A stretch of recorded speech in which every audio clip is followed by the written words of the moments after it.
네, 종목별 이슈들과 분위기 저와 함께 체크해 보시죠. 먼저 M7 기업들 점검하면서 나스닥 상황 지켜보겠습니다.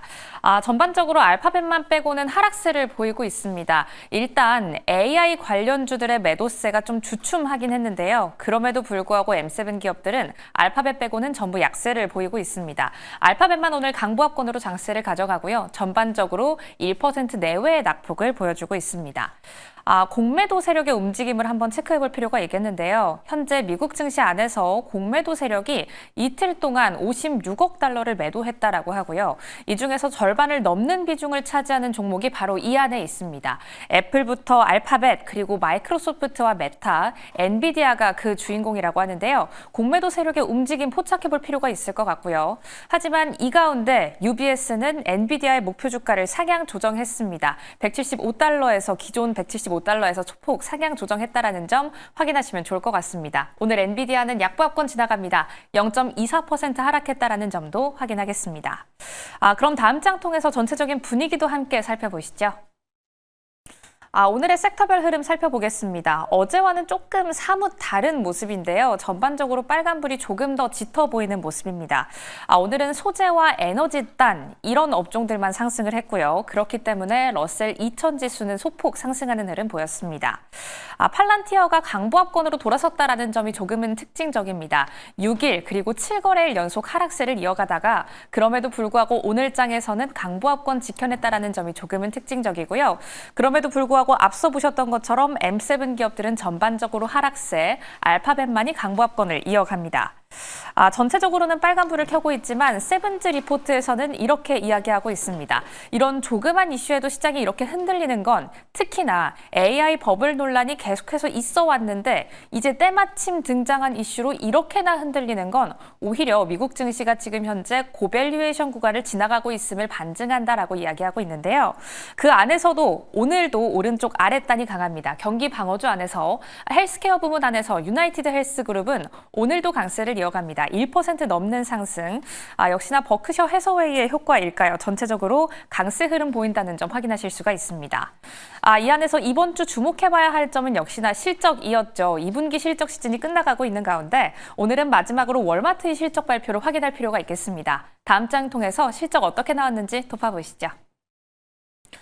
월마트 오늘은 빠지면서 마무리가 됐습니다. 관세로 인한 비용 상승에도 불구하고 매출과 함께 전망치는 상향 조정이 됐는데요. 일단 수치 자체 한번 확인해 보시죠.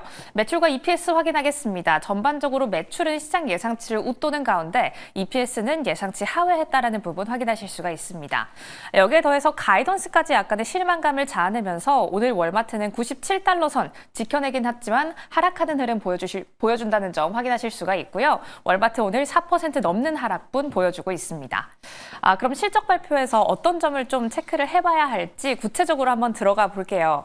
이번 분기에서 월마트를 포함한 소매 판매 기업들의 좀 실적 발표 체크 포인트는 1번이 뭐니 해도 미국의 소비자들이 이 기업들을 향해서 지갑을 열고 있느냐, 그러니까 매출이 늘었느냐일 것 같습니다. 앞서 확인해봤던 타겟 같은 경우에는 매출 증가율이 좀 보합세를 보이고 있다는 점에서 주가가 빠지는 모습을 보여줬는데요. 월마트 매출 증가율 어땠을까요? 일단 시장 예상치를 웃돌았습니다. 미국의 동일 매장 매출 증가율이 4.6%라고 하는데요. 동일 매장 매출 증가율은 월마트와 함께 같은 부분을 영위하고 있는 기업단 안에서 월마트가 얼만큼의 경쟁력을 보여주고 있는지를 시사하고 있습니다.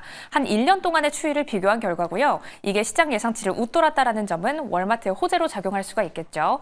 특히나 월마트 요즘 아마존에 있어서 기존의 전자상거래 업체, 기존의 소매 판매 업체의 위험을 좀 위협받고 있습니다. 하지만 여기에서 좀 호재가 들려왔는데요. 전자상거래 매출 비중이 전년 동기 대비 25% 올랐다라는 점입니다. 미국 내에서만 26% 올랐다고 하는데 여기 안에서는 온라인 구매와 함께 광고 매출이 한 몫을 했다라고 합니다. 온라인 구매, 그러니까 신속 배송, 우리나라로 따지면 컬리 새벽 배송이나 로켓 배송 정도가 되겠습니다. 이게 미국 내에서 50% 절반이 넘는 상승을 이루어냈다라고 하고요. 광고 매출 매출도 50% 가까이 성장했다라고 합니다. 특히나 전자상거래 매출 안에서는 5월이 조금 중요합니다. 5월의 매출이 처음으로 적자를 탈피하고 흑자를 보였다라는 점도 확인할게요. 2분기 내외 5월도 포함되어 있죠. 하지만 월마트에 있어서 5월은 조금의 다른 의미를 갖는 달이기도 합니다. 약간 과거의 기억을 좀 떠올려 볼까요? 5월 월마트는 일부 가격을 인상할 수 있다라는 공식 입장을 내놓은 적이 있습니다. 이때 한창 트럼프 대통령의 관세에 대한 언급을 계속해서 해나갈 때였는데요. 이런 발언을 내놓으면서 트럼프 대통령은 월마트를 공개적으로 저격하기도 했죠. 이 흑자를 달성한 5월에 저격까지 함께 받은 겁니다. 월마트는 이렇게 된다면 관세에 대한 압박을 피해갈 수 없을 것이다라고 이야기를 하기도 했는데 이런 이야기가 들려오자 돌연 월마트는 기조를 바꾸는 모습을 보여줬죠. 가격 인상이 없을 것이다. 진짜로 없었을까요? CNBC의 보도에 따르면 전체적인 품목 가운데 프라이팬부터 청바지, 카시트 같은 일부 품목 자체는 가격의 인상이 있었다라는 점도 확인하겠습니다. 이런 기조에 대해서 트럼프 대통령이 어떻게 반응할지도 함께 확인하시면 좋을 것 같네요. 이렇게 소매 판매 기업단 안에서 월마트의 실적까지 함께 지켜봤고요. 전반적인 미증시 분위기 종목별로 섹터별로 짚어봤습니다. 지금까지 특징주 만나봤습니다.